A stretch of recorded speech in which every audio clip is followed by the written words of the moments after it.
Chapter 4 climate यानी जलवायु के आज हम पार्ट 3 के बारे में चर्चा करेंगे, जिसमें हम भारत की ऋतुएं यानी सीजन्स ऑफ इंडिया के बारे में जानेंगे।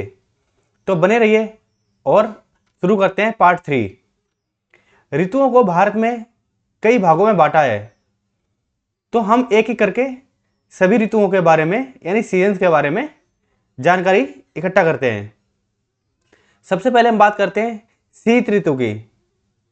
जब सूर्य दक्षिणी गोलार्ध में होता है तब उत्तर भारत में तापमान ठंडा हो जाता है, मतलब सर्दी पड़ने लगती है। हिमालय क्षेत्रों में बर्फबारी होती है यानी स्नोफॉल होता है। वहीं पश्चिमी विक्षोभ वेस्टर्न डिस्टर्बेंस के कारण हल्की वर्षा और रबी फसलों के लिए फायदेमंद होती है। उत्तर भारत में तापमान 5 डिग्री से 15 डिग्री सेल्सियस, दक्षिण में 20 डिग्री से 25 डिग्री सेल्सियस तक गिर जाता है। वहीं अगर हम बात करें ग्रीष्म ऋतु की, सूर्य धीरे धीरे उत्तरी गोलार्ध की ओर बढ़ता है। तापमान सबसे अधिक होता है राजस्थान, मध्य भारत, दिल्ली जैसे क्षेत्रों में जो इसका तापमान है वो 45 डिग्री तक पहुंच जाता है। वहीं भारत में लू चलती है, जिसको उत्तर भारत में तो लू कहते हैं। वहीं अगर पश्चिम बंगाल की तरफ जाए, इसी गर्मी को, इसी हॉट ड्राई वाइंड को काल बैसाखी के नाम से भी जानते हैं। फिर बात करते हैं दक्षिणी पश्चिमी मानसून की।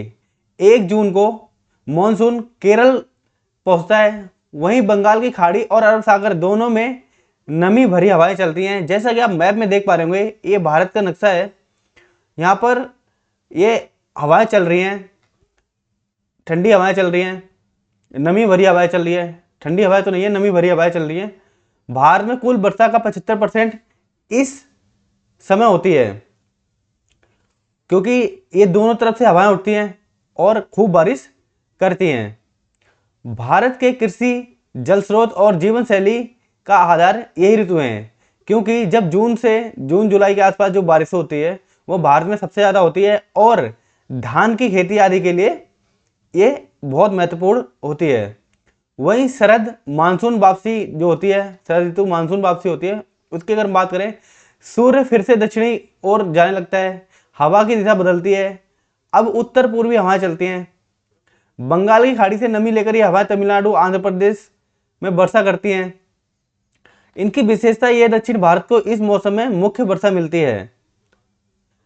तो हमने अभी जान लिया है ऋतुओं के बारे में, जैसे वसंत ऋतु जो फरवरी से मार्च तक होती है, ग्रीष्म ऋतु मार्च से मई तक होती है, मानसून ऋतु जो कि वर्षा ऋतु होती है, जून से सितंबर तक होती है।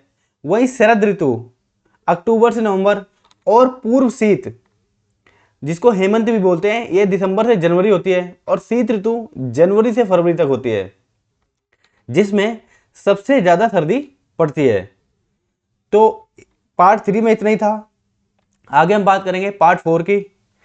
तो पार्ट 4 के लिए अभी सब्सक्राइब करें और अगला पार्ट जल्दी आ जाएगा।